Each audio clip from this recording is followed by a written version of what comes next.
I am Nuadira Tasha. Hello, I am Tajul Maidin. Hello, my name is Shahmil Hakim bin Muhammad Hamzani. Hello, I am Nur Shafina.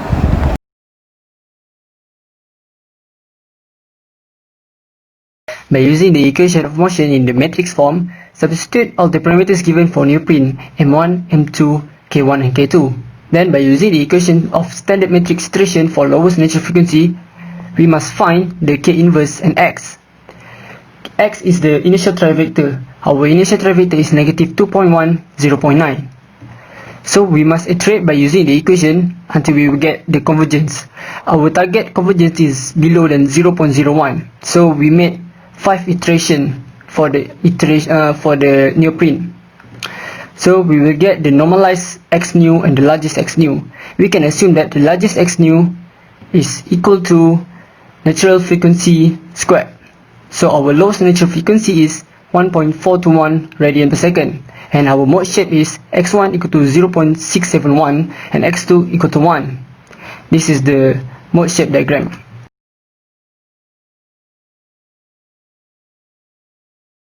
To find the highest natural frequency of Neoprene, we must use the same equation of motion and the same parameters given. So we must iterate it until we will find the convergence. Using the equation standard matrix iteration for the highest natural frequency, we must find the M matrix inverse, and using the same initial trivector. So we made 6 iterations to find the convergence. So the highest natural frequency is equal to Wn squared equal to the largest X nu, which is 12017.25.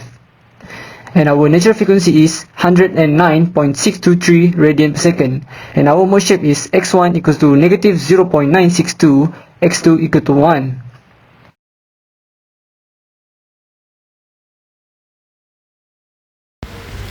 Alright, here I want to explain about the solution procedure to obtain the lowest natural frequency for Sorbothane using standard matrix iteration method. Firstly, identify the stiffness and mass metric from the equation of motion. Then calculate K inverse. Selecting initial trial vector, we use negative 2.1 and 0.9 for the trial vector. After that, multiply K inverse M and X to get the new trial vector. This table shows matrix iteration method for Sorbothane. Select the largest new trial vector from the answer of multiplication. To get the X normalized, the answer must be divided by the largest new trial vector. After that, repeat the step by replace new trial vector in the multiplication. 6 iterations needed until we find the convergence. And lastly, 1 over square root of the largest new trial vector in the last iteration to get the lowest natural frequency. The answer is 58.825 radian per second.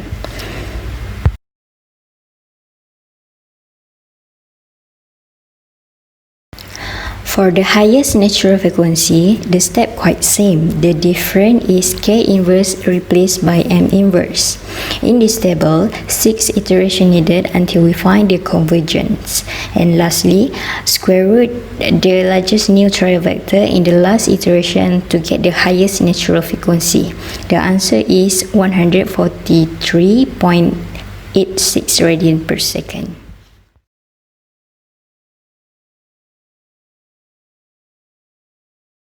Hello guys, so here we go.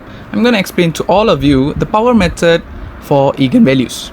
First, the power method is generally useful for estimating numerical largest or smallest eigenvalue and its corresponding eigenvector. Second, the intermediate eigenvalues can be also found through this method. Third, the power method, which is also known as the iterative method, can be used when it follows the condition below. First condition, the matrix A, which is in order of n, which is the value of n is linearly independent eigenvector. Second condition, the eigenvalues can be in the sequence of magnitude as below.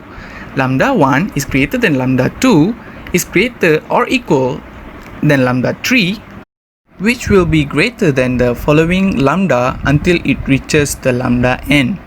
Fourth, when the sequence is adopted, the eigenvalue lambda 1 is the greatest magnitude is called the dominant eigenvalue for the matrix A. while the rest of the eigenvalue will be known as the subdominal eigenvalues of matrix A. Next, this will be the steps to determine the largest eigenvalue and also the steps to determine the smallest eigenvalue. So for the largest value, first let A, which is the matrix with an order of n times n. Second, we will start with any vector of x0 that must not be equals to 0 with n components that multiplied to form ax0 equals to x. Third, the convergence sequence of eigenvector can be obtained by using the scaling method. Fourth, at this stage, each component of the resultant approximate vector is divided by the largest components. Fifth, the scaled vector will be used in the following iteration. And the last one will be the largest components is known as the largest eigenvalue. Next, to find the smallest eigenvalue, first, if the value of lambda is eigenvalue of matrix A, the reciprocal value will be 1 over lambda, which will be the eigenvalue of matrix A inverse. Second, the reciprocal of largest eigenvalue of matrix A inverse will be the smallest eigenvalue of matrix A. Alright, so that's all from me. Thank you very much. And the following slide will be the example how the application of power method in real life.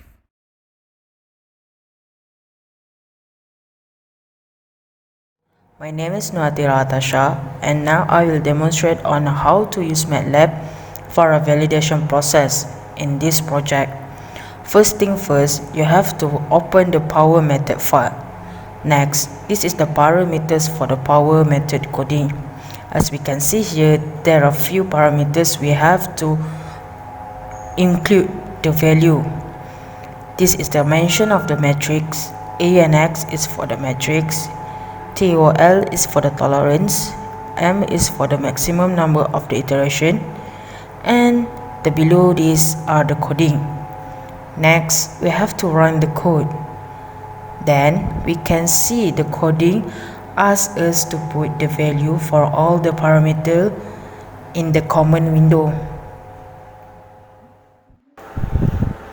Enter all the value in the parameters given in the command window. Right after that, tap enter, and then we will see the answers below. Here is the validation answer for our project. That's all from me. Thank you.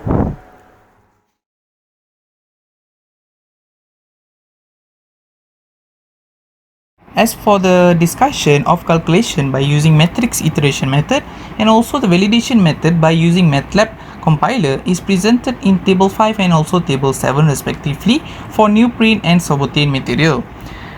From the calculation, due to the lowest natural frequency and also the highest natural frequency, we can obtain the eigenvalue and also the mode shape as you can see in the table. From the result that we obtain in the table 5, then we will validate the answer by using the MATLAB compiler and check the value of eigenvalue and mode shape for lowest natural frequency and also the highest natural frequency for both the Neoprene and also Sorbothane material. After validating the answer with the MATLAB compiler, we can clearly see that the value of eigenvalue and mode shape are quite similar to the value that obtained by matrix iteration method. For the next slide, we can see that the table 6 and table 8 shows the graphical form of natural frequency corresponding mode shape from matrix iteration method and also the validation method for Neoprene and also Sorbothane material. As you can see, for the lowest natural frequency, the mode shape of x1 and x2 is positive, while for the highest natural frequency, the mode shape of x1 is negative, while the mode shape of x2 is positive. You can see that this is similar for both Neoprene and also Sorbothane material. And it is also validated by using MATLAB compiler, and the shape of the mode shape looks similar to the shape that obtained from the calculation method. From the analysis that have been done we can justify that the material of Sorbothane is the best material that can be chosen to use as the coupling isolator pad. Theoretically, Sorbothane is the best material compared to the Neoprene material. The selection of material that has been made after comparing the natural frequency obtained with the forcing frequency, which is at the optimum speed that was given for the isolator pad, which is 43 radian per second. The closer the natural frequency to the forcing frequency gives the higher tendency of causing resonance to the system. In the analysis that we made, the highest natural frequency from the Sorbothane gives the most difference with the forcing frequency. It proves that the Sorbothane is the most suitable material for the isolator pad. That is all from us. Thank you.